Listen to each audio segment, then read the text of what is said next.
Of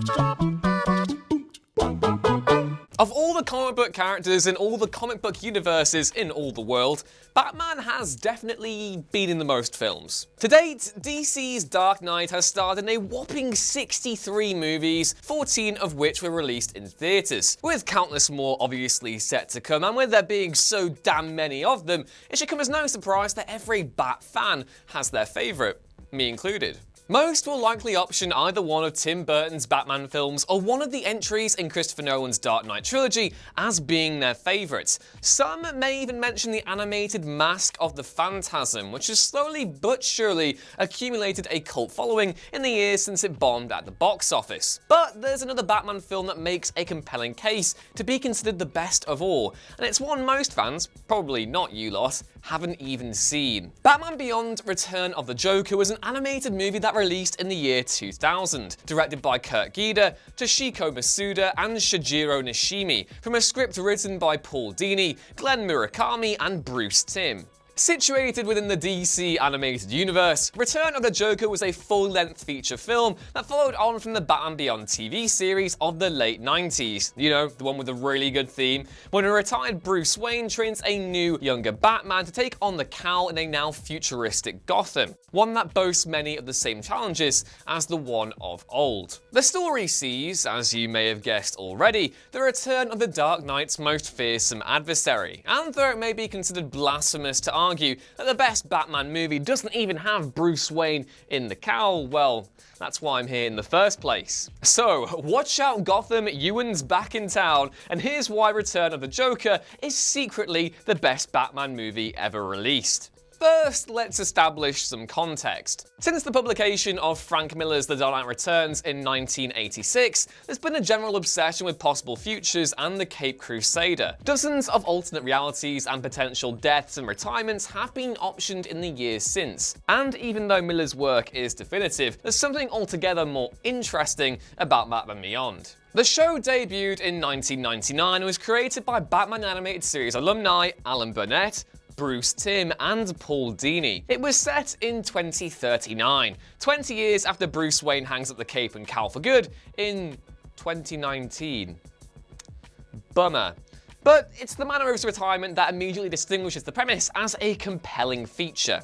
Bruce only gives up because he physically cannot continue to be Batman anymore, and with 2 decades spent living as a recluse in Wayne Manor, he's left with plenty of time to stew over his career, which makes the moment Terry, a young teenager whose father is murdered in a criminal conspiracy, discovers his secret, galvanize his own internal torment. Bruce eventually grows to let Terry into his life and take up the fight all over again, but their time together is fractious. Terry isn't the man Bruce Wayne was, ignoring the cloning malarkey and all that, and that takes some adjusting. There's also the element of Gotham's past returning to haunt the pair throughout the series, but the Joker was treated differently.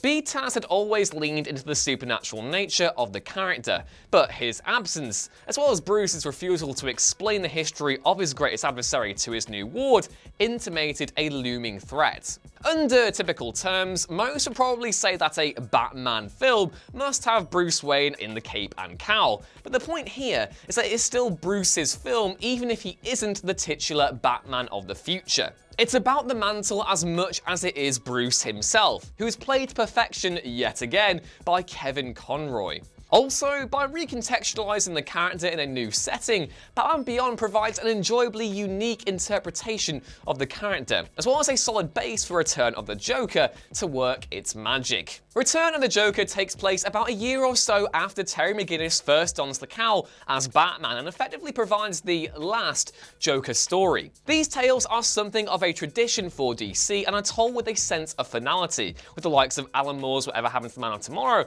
and Neil Gaiman's Whatever Happens to the Caped Crusader, concluding Superman and Batman's respective journeys. Return of the Joker 2 conforms to that tradition, and it is excellent. Why so?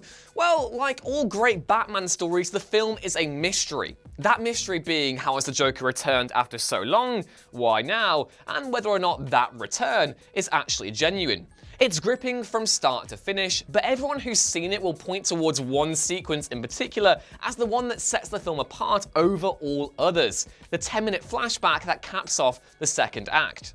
At this point in the story, Bruce has taken the cowl off of Terry, due in part to his inability to take the Joker seriously, and the Clown Prince has ransacked Wayne Manor and left Bruce for dead. Searching for answers, McGinnis speaks to Barbara Gordon, now a police commissioner with the GCPD, who reveals the last encounter Batman ever had with Joker, and it is horrifying. As the story goes, Joker and Harley Quinn kidnap Robin, Tim Drake, which leaves Batman and Batgirl to tear up Gotham looking for him. They discover that he's being held hostage at the now derelict Arkham Asylum, but it soon becomes apparent this wasn't an average scheme. It turns out that Joker had been physically and psychologically torturing Drake for weeks, to the point where the boy's personality was warped into a tormented mini Joker. Incensed, Batman lashes out at the Clown Prince, who taunts the Dark Knight throughout before revealing that he knows his true identity. Finally, Bruce is left wounded on the floor, and Joker gives the order to Tim to murder his adoptive father. Tortured with laughter, Bruce makes one last plea for Tim to fight it, only for Drake to turn his weapon on the Clown Prince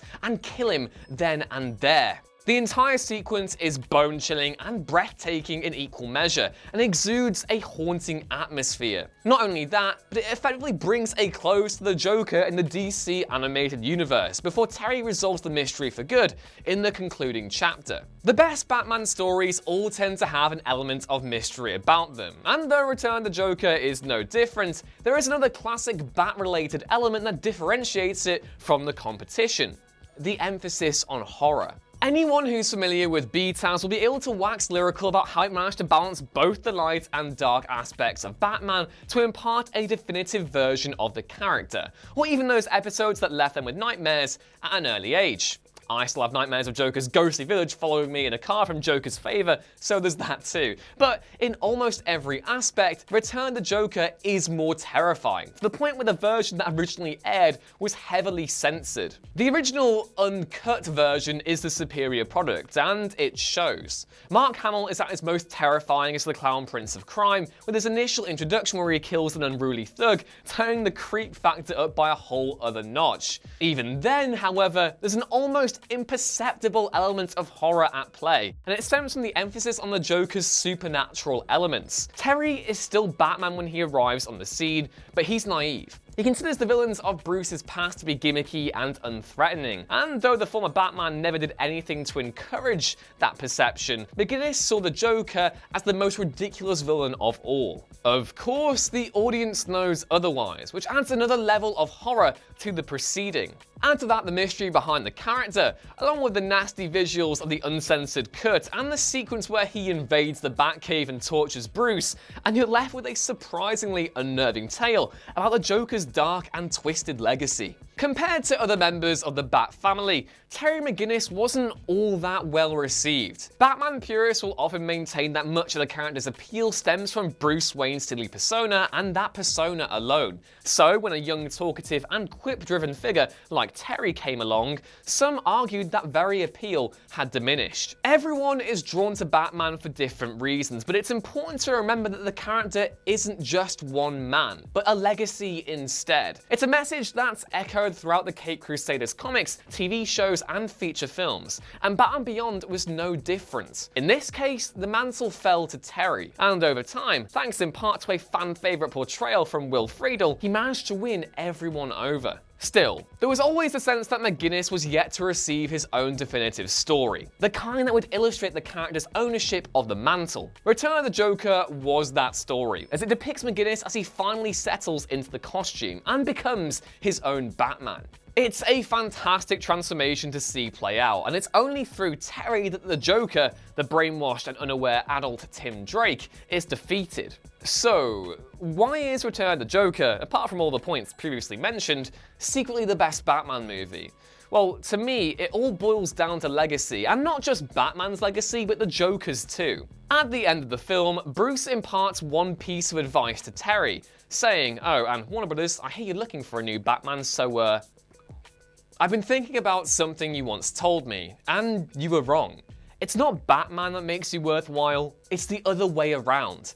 Never tell yourself anything different. It's one of the best lines Conroy has ever delivered, and the best thing about it is not just that it brings Terry's journey full circle, adopting the mantle and accepting his role, but also in that it speaks to the legacy of the character. Batman can be an oppressive presence, and one that can dwarf the wearer in a great many ways. Just ask Dick Grayson. One of the biggest fallacies surrounding the character, though, is that the mask represents Bruce's true nature, but Terry doesn't have any of that baggage. In actual fact, it takes Terry to make Bruce realize that Batman isn't everything. It illustrates McGinnis's importance, which brings us nicely to the Joker too, and the influence he exerts throughout the film. By all accounts, Joker is considered nothing but a horror story in Neo-Gotham. When the Nightmare returns, he's only capable of doing so having mentally tortured Tim Drake, a former ward of Batman. Drake thus embodies the synonymy of Batman and the Joker, and is tormented by both of them, even 40 years on from the offending incident when he was abducted. As was previously mentioned, Batman Beyond Return of the Joker could be described as the last Joker story. It finds strength in finality, but also in reappraising what both Batman and the Clown Prince represent, and the devastating effects a legacy can have. It tells the perfect Batman story. It manages to do so in an unfamiliar world. Adaptations don't get much better than that.